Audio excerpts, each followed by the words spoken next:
ವಿಸ್ತಾರ polling ಬೂತ್ಗೆ ಇವತ್ತು ಸಾಕಷ್ಟು ಜನ ಕರೆ ಮಾಡಿದ್ರು. ಸುಮಾರು 60,000ಕ್ಕೂ ಹೆಚ್ಚು ಕರೆಗಳು ಬಂದಿದ್ದು. ಅದರಲ್ಲಿ ನಾವು ಸ್ವೀಕರಿಸೋದಕ್ಕಾಗಿದ್ದು ಕೇವಲ 6,064 ಕರೆಗಳು ಮಾತ್ರ. ಅವರ ನೆಚ್ಚಿನ ಅಭ್ಯರ್ಥಿ ಅಥವಾ ನೆಚ್ಚಿನ ಸಂಸದರನ್ನ ಕರೆ ಮಾಡಿ ಆಯ್ಕೆ ಮಾಡಿದ್ದಾರೆ. ಬೆಳಗಾವಿ ಕ್ಷೇತ್ರದಲ್ಲಿ ಅದು 2 ರಾಷ್ಟ್ರೀಯ ಪಕ್ಷಗಳಾಗಿರ್ಬೋದು, ದೊಡ್ಡ ಪಟ್ಟಿನೇ ಇದೆ. ಅಲ್ಲಿ ಬೆಳಗಾವಿ ಮತದಾರರ ನೆಚ್ಚಿನ ಅಭ್ಯರ್ಥಿ ಯಾರು ಅಂತ ಕೇಳಿದಾಗ ಬಿಜೆಪಿಯ ಈರಣ್ಣ ಕಡಾಡಿಗೆ ಅಭೂತಪೂರ್ವ ಜನ ಬೆಂಬಲವನ್ನ ಕೊಟ್ಟಿದ್ದಾರೆ. ಈ ಬಾರಿ ಬಿಜೆಪಿಯ ಈರಣ್ಣ ಕಡಾಡಿ ಅವರಿಗೆ ಟಿಕೆಟ್ ಅನ್ನ ಕೊಡಬೇಕು. ಅವ್ರು ಟಿಕೆಟ್ ಕೊಟ್ರೆ ಖಂಡಿತ ಗೆಲುವನ್ನ ಸಾಧಿಸ್ತಾರೆ. ಯಾಕಂದ್ರೆ ಬೆಳಗಾವಿಯಲ್ಲಿ ಲಿಂಗಾಯತ ಮತಗಳು ಹೆಚ್ಚು ಪ್ರಾಮುಖ್ಯತೆಯನ್ನ ಪಡೆಯುತ್ತೆ. ಹೀಗಾಗಿ ಈರಣ್ಣ ಕಡಾಡಿಯವರು ಲಿಂಗಾಯತರಾಗಿರೋದ್ರಿಂದ ಅತಿ ಹೆಚ್ಚು ಓಟುಗಳು ಇವರ ಪರವಾಗಿ ಬರುತ್ತೆ ಅನ್ನೋ ಒಂದು ನಿರೀಕ್ಷೆ ಇದೆ. 2ನೇ ಸ್ಥಾನದಲ್ಲಿ ಬಿಜೆಪಿಯ ಮಹಂತೇಶ್ ಕವಟಗಟ್ಟಮಠ್, 3ನೇ ಸ್ಥಾನದಲ್ಲಿದ್ದಾರೆ ಬಿಜೆಪಿಯ ಸಂಜಯ್ ಪಾಟೀಲ್ ಅವರು. ಇವ್ರಿಗೂ ಕೂಡ ಸಾಕಷ್ಟು ಜನ ಕರೆ ಮಾಡಿ ವೋಟ್ ಮಾಡಿದ್ದಾರೆ. 3ನೇ ಸ್ಥಾನದಲ್ಲಿ ಬಿಜೆಪಿಯ ಸಂಜಯ್ ಪಟೇಲ್ಗೂ ಕೂಡ ಜನರು ಒಲವನ್ನ ತೋರಿದ್ದಾರೆ. ಇನ್ನು ಹಾಲಿ ಸಂಸದೆ ಮಂಗಳ ಅಂಗಡಿಗೆ ಹೆಚ್ಚಿನ ಜನ ಬಲ ಇಲ್ಲ ಅಂತ ಹೇಳಲಾಗ್ತಾ ಇದೆ. ಯಾಕಂದ್ರೆ ಯಾರು ಕೂಡ ಮಂಗಳ ಅಂಗಡಿಗೆ ಕರೆ ಮಾಡಿ ವೋಟ್ ಅನ್ನ ಮಾಡಿಲ್ಲ. ಯಾಕಂದ್ರೆ ಕಳೆದ ಬಾರಿ ಉಪಚುನಾವಣೆಯಲ್ಲಿ ಅವರು ಸ್ಪರ್ಧೆ ಮಾಡಿದ್ರು, ಗೆದ್ದಿದ್ರು. ಅನುಕಂಪದ ಅಲೆಯ ಮೇಲೆ ಅವರು ಗೆದ್ದಿದ್ರು. ಆದ್ರೆ ಈ ಬಾರಿ ಯಾರು ಕೂಡ ಹೆಚ್ಚಾಗಿ ಒಲವನ್ನ ತೋರಿಲ್ಲ. ಕಾಂಗ್ರೆಸ್ಗೆ ಬರೋದಾದ್ರೆ ಕಾಂಗ್ರೆಸ್ನ ಮೃಣಾಲ್ ಹೆಬ್ಬಾಳ್ಕರ್ ಪರ ಮತದಾರರ ಒಲವು ಇಲ್ಲ. ತಾಯಿ ಲಕ್ಷ್ಮಿ ಹೆಬ್ಬಾಳ್ಕರ್ ಸಚಿವೆ ಆಗಿದ್ರೂ ಕೂಡ ಯಾರು ಕೂಡ ಹೆಚ್ಚು ಒಲವನ್ನ ತೋರಿಲ್ಲ. ಬಹುಶಃ ಕುಟುಂಬ ರಾಜಕೀಯಕ್ಕೆ ಈಗ ಬ್ರೇಕ್ ಹಾಕಿದ್ದಾರಾ ಅಂತ ಬೆಳಗಾವಿ ಜನತೆ.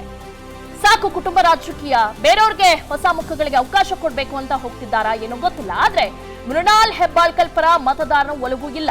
ಸಾಮಾನ್ಯವಾಗಿ ಯೂತ್ಸ್ ಹೊಸ ಮುಖಗಳನ್ನ ಬಯಸ್ತಾರೆ. ಹೆಚ್ಚು ಕೆಲಸ ಮಾಡಿರ್ಬೇಕು, ಕ್ಷೇತ್ರದಲ್ಲಿ ಗುರುತಿಸ್ಕೊಳ್ಬೇಕು. ಆಗ ಮಾತ್ರ ಮತದಾರನ ಒಲವು ಸಹಜವಾಗಿ ಆ ಅಭ್ಯರ್ಥಿ ಮೇಲೆ ಇರುತ್ತೆ.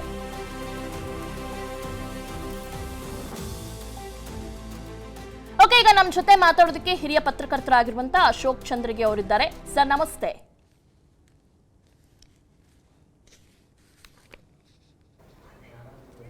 ಸರ್, ನನ್ನ ಧ್ವನಿ ಕೇಳ್ತಿದ್ಯಾ ನಿಮ್ಗೆ?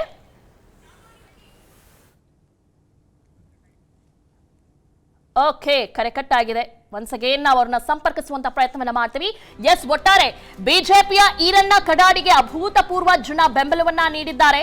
ಅವರೇ ಅಭ್ಯರ್ಥಿ ಆಗ್ಬೇಕು, ಅವ್ರಿಗೆ ಟಿಕೆಟ್ ಕೊಡಬೇಕು. ಬಿಜೆಪಿ ಖಂಡಿತ ಬೆಳಗಾವಿ ಜನತೆ ಕೈ ಹಿಡಿತಾರೆ ಅನ್ನೋ ಒಂದು ವಿಶ್ವಾಸವನ್ನ ಫೋನಿನ ಮುಖಾಂತರ ವ್ಯಕ್ತಪಡಿಸಿದ್ದಾರೆ. ಅವ್ರಿಗೆ ಅವಕಾಶವನ್ನ ಕೊಡಬೇಕು. ಯಾಕಂದ್ರೆ ಕಾರ್ಯಕರ್ತರ ಜೊತೆ ಚೆನ್ನಾಗಿ ಒಳ್ಳೆ ಸಂಬಂಧ ಇದೆ. ಕ್ಷೇತ್ರದಲ್ಲೂ ಕೂಡ ಎಲ್ಲರ ಜೊತೆನೂ ಕೂಡ ಬಂದು ಮಾತನಾಡಿದ್ದಾರೆ. ಹೀಗಾಗಿ ಕ್ಷೇತ್ರದ ಜನತೆ ಜೊತೆ ಯಾರು ಸಂಪರ್ಕವನ್ನ ಇಟ್ಕೊಳ್ತಾರೋ ಅವರನ್ನ ಮೊದಲನೇದಾಗಿ ಚೂಸ್ ಮಾಡ್ತಾರೆ ಆ ಕ್ಷೇತ್ರದ ಜನ. ಎಷ್ಟೋ ಬಾರಿ ಕಾರ್ಯಕರ್ತರ ಜೊತೆ ಒಳ್ಳೆ ನಂಟಿರೋದಿಲ್ಲ, ಜೊತೆಗೆ ಕ್ಷೇತ್ರಕ್ಕೆ ವಿಸಿಟ್ ಮಾಡಲ್ಲ. ಈ ರೀತಿಯಾದಂತ ಕಂಪ್ಲೇಂಟ್ಸ್ ಜಾಸ್ತಿ ಇರುತ್ತೆ. ಹೀಗಾಗಿ ಜನ ಆಯ್ಕೆ ಮಾಡೋದು ಕರೆಕ್ಟ್ ಆಗಿ ಆಯ್ಕೆ ಮಾಡ್ತಾರೆ. ಈ ರೀತಿಯಾದಂತ ಸರ್ವೇಸ್ನ ನಾವು ನಿರ್ಲಕ್ಷ್ಯ ಮಾಡೋದಕ್ಕೆ ಸಾಧ್ಯನೇ ಇಲ್ಲ. ಎಷ್ಟೋ ಬಾರಿ ಈ ರೀತಿಯಾದಂತ ಗ್ರೌಂಡ್ ರಿಪೋರ್ಟ್ಸ್ ಆಗಿರ್ಬೋದು, ಅಥವಾ ಈ ರೀತಿಯಾಗಿ ಕರೆ ಮಾಡಿ ಆಯ್ಕೆ ಮಾಡೋರು ಆಗಿರ್ಬೋದು, ಎಷ್ಟೋ ಬಾರಿ ಈ ವರದಿಗಳು ಕೂಡ ನಿಜ ಆಗಿದ್ದಾವೆ. ಇನ್ನು ಟಿಕೆಟ್ ಲಿಸ್ಟ್ ಅನೌನ್ಸ್ ಆಗಿಲ್ಲ, ಸಾಕಷ್ಟು ಜನ ರೇಸ್ ನಲ್ಲಿ ಇದ್ದಾರೆ. ಹೀಗಾಗಿ ಒಂದ್ ಐಡಿಯಾ ಅಂತೂ ಸಿಕ್ಕಿದೆ, ಯಾರು ಅಭ್ಯರ್ಥಿ ಆಗ್ಬೇಕು, ಬೆಳಗಾವಿ ಜನತೆ ಯಾರನ್ನ ಆಯ್ಕೆ ಮಾಡಿದ್ದಾರೆ ಅನ್ನೋದನ್ನ ವಿಸ್ತಾರ ಎಲೆಕ್ಷನ್ ಪೋಲಿಂಗ್ ಬೂತ್ ಮುಖಾಂತರ ಜನ ತಮ್ಮ ಅಭಿಪ್ರಾಯವನ್ನ ವ್ಯಕ್ತಪಡಿಸಿದ್ದಾರೆ. ಯಾಕಂದ್ರೆ ಬೆಳಗಾವಿ ಕ್ಷೇತ್ರ ರಾಜಕೀಯ ಪ್ರತಿ ಬಾರಿನೂ ಕೂಡ ಸಾಕಷ್ಟು ಸದ್ದು ಮಾಡುತ್ತೆ ಮತ್ತು ಅದು ಬಿಜೆಪಿಯ ಭದ್ರಕೋಟೆ ಆಗಿರೋ ಕಾರಣ ಬಿಜೆಪಿ ಅಭ್ಯರ್ಥಿ ಪರನೇ ಈ ಬಾರಿನೂ ಕೂಡ ಹೆಚ್ಚು ಜನ ಒಲವನ್ನ ತೋರಿಸಿದ್ದಾರೆ. ಬಿಜೆಪಿ ಅಭ್ಯರ್ಥಿನೇ ಈ ಬಾರಿ ಸಂಸದರಾಗಬೇಕು ಅಂತ ಜನ ತಮ್ಮ ಅಭಿಪ್ರಾಯವನ್ನ ವ್ಯಕ್ತಪಡಿಸಿದ್ದಾರೆ. ಸತತ 1 ವರ್ಷದಿಂದ ನಾವು ನೋಡ್ತಾ ಇದೀವಿ, ಸಾಕಷ್ಟು ರಾಜಕೀಯ ಬದಲಾವಣೆ ಆಗಿದೆ ಬೆಳಗಾವಿಯಲ್ಲಿ. ಓಕೆ, ಈಗ ನಮ್ಮ ಜೊತೆ ಮಾತಾಡೋದಕ್ಕೆ ಅಶೋಕ್ ಚಂದ್ರಗಿ ಹಿರಿಯ ಪತ್ರಕರ್ತರಿದ್ದಾರೆ. ಸರ್ ನಮಸ್ತೆ. ನಮಸ್ಕಾರ ಸರ್. ವಿಸ್ತಾರ ಎಲೆಕ್ಷನ್ ಪೋಲಿಂಗ್ ಬೂತ್ ಅಲ್ಲಿ ಬೆಳಗಾವಿ ಜನತೆ ತಮ್ಮ ಅಭಿಪ್ರಾಯವನ್ನ ವ್ಯಕ್ತಪಡಿಸಿದ್ದಾರೆ. ಯಾರು ಮುಂದೆ ಸಂಸದರಾಗಬೇಕು, ಯಾವ ಪಕ್ಷವನ್ನ ಜನ ಕೈ ಹಿಡಿತಾರೆ ಅಂತ. ಹೆಚ್ಚಿನ ಜನ ಬಿಜೆಪಿ ಪರ ಒಲವನ್ನ ತೋರಿದ್ದಾರೆ. ಯಾಕಂದ್ರೆ ಈ 1 ವರ್ಷವನ್ನ ನಾವು ತೆಗೆದುಕೊಳ್ಳೋದಾದ್ರೆ ರಾಜಕೀಯವಾಗಿ ಸಾಕಷ್ಟು ಬದಲಾವಣೆ ಆಗಿದೆ ಬೆಳಗಾವಿಯಲ್ಲಿ. ಯಾಕಂದ್ರೆ ಕಳೆದ ವಿಧಾನಸಭಾ ಚುನಾವಣೆಯಲ್ಲಿ 8 ಕ್ಷೇತ್ರಗಳ 5 ಜನ ಶಾಸಕರಾಗಿದ್ದಾರೆ. ಹೀಗಾಗಿ ಎಲ್ಲೋ ಒಂದ್ ಕಡೆ ರಾಜಕೀಯ ಲೆಕ್ಕಾಚಾರಗಳು ಕೂಡ ಬದಲಾಗಿದ್ದಾವೆ ಅಂತ ಅನ್ಕೊಂಡ್ವಿ. ಆದ್ರೆ ಲೋಕಸಭಾ ಚುನಾವಣೆಗೆ ಅದು ಯಾವುದೇ ರೀತಿಯಾಗಿ ಪರಿಣಾಮ ಬೀರಿಲ್ಲ. ಯಾಕಂದ್ರೆ ಅದು ಬಿಜೆಪಿಯ ಭದ್ರಕೋಟೆಯಾಗಿ ಮತ್ತೊಮ್ಮೆ ಉಳಿಯುತ್ತಾ ಅಂತ ಮುಂದಿನ ದಿನಗಳಲ್ಲಿ. ಈಗ ಕರ್ನಾಟಕದ ಮತದಾರರು ಅನೇಕ ಸಲ ಇದನ್ನು ಸಾಬೀತು ಮಾಡಿದ್ದಾರೆ. ರಾಜ್ಯ ಮಟ್ಟದಲ್ಲಿ ಅಥವಾ ವಿಧಾನಸಭಾ ಚುನಾವಣೆಯಲ್ಲಿ ಯಾರಿಗೆ ಮತ ಹಾಕಬೇಕು, ಲೋಕಸಭಾ ಚುನಾವಣೆಯಲ್ಲಿ ಯಾರಿಗೆ ಮತ ಹಾಕಬೇಕು ಅಂತ ಹೇಳಿ ಬಹಳ ಸಲ ಆ ಪ್ರಬುದ್ಧತೆಯನ್ನು ಮೆರೆದಿದ್ದಾರೆ.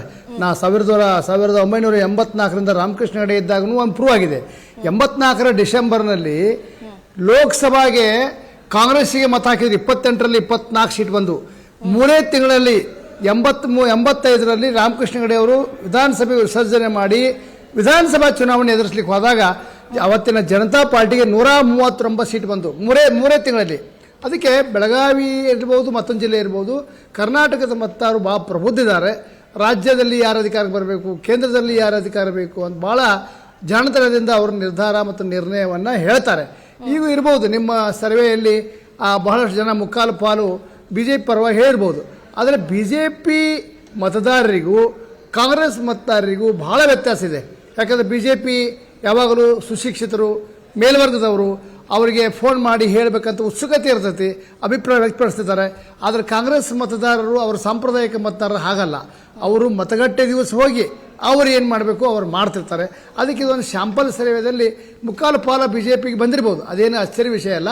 ಆದರೆ ಚುನಾವಣೆ ಅಭ್ಯರ್ಥಿ ಯಾರು, ಚುನಾವಣೆ ಕೊನೆ ದಿವಸವರೆಗೆ ಯಾವ ರೀತಿ ಟ್ರೆಂಡ್ ಆಗುತ್ತೆ, ಕೊನೆ ಗಳಿಗೆಯಲ್ಲಿ ಜಾತಿ ಲೆಕ್ಕಾಚಾರ, ಅವರವರ ತಂತ್ರಗಾರಿಕೆ, ಇವೆಲ್ಲ ಆ ಪರಿಣಾಮ ಮೇಲೆ ನಿರ್ಧಾರದ ಮೇಲೆ ಪರಿಣಾಮ ಬೀರ್ತಾವೆ. ಆದ್ದರಿಂದ ಇವತ್ತೇನು ಮಾಡಿದ್ದಾರೆ, ನ್ಯಾಚುರಲಿ ಸಹಜವಾಗಿ BJPಗೆ ಹೆಚ್ಚು ಮತಗಳು ಅಥವಾ ನಿಮ್ಮ ಸರ್ವೇದಲ್ಲಿ ಬಂದಿರಬಹುದು. ಆದರೆ BJP ಮತದಾರರಿಗೂ ಕಾಂಗ್ರೆಸ್ ಮತದಾರರಿಗೂ ಅಜಗಜಾಂತರ ವ್ಯತ್ಯಾಸ ಐತಿ. BJP ಮತದಾರರಂತೆ ಕಾಂಗ್ರೆಸ್ ಮತದಾರರು ಈ ಫೋನ್ನಲ್ಲಿ ಇದರಲ್ಲಿ ಹೇಳುವಂಥ ಮತ ಸ್ವಭಾವದವರಲ್ಲ. ಓಕೆ, ಧನ್ಯವಾದಗಳು ಸರ್ ವಿಸ್ತಾರ ನ್ಯೂಸ್ಗೆ ಪ್ರತಿಕ್ರಿಯೆಯನ್ನ ನೀಡೋದಕ್ಕೆ. ಅನುಕ್ಷಣದ ಸುದ್ದಿಗಳಿಗಾಗಿ ವಿಸ್ತಾರ ನ್ಯೂಸ್ ಯೂಟ್ಯೂಬ್ ಚಾನೆಲ್ ಸಬ್ಸ್ಕ್ರೈಬ್ ಮಾಡಿ. ಹೊಸ ಸುದ್ದಿಗಳ ನೋಟಿಫಿಕೇಶನ್ಗಾಗಿ ಬೆಲ್ ಐಕಾನ್ ಕ್ಲಿಕ್ ಮಾಡಿ. ಲೇಟೆಸ್ಟ್ ಅಪ್ಡೇಟ್ಸ್ಗಾಗಿ www.vistaranews.com ವೆಬ್ಸೈಟ್ಗೆ ವಿಸಿಟ್ ಮಾಡಿ. ಅಂಗೈಯಲ್ಲೇ ಜಗತ್ತಿನ ಸುದ್ದಿ ತಿಳಿಯಲು ವಿಸ್ತಾರ ನ್ಯೂಸ್ ಕನ್ನಡ ಆಪ್ ಡೌನ್ಲೋಡ್ ಮಾಡಿ.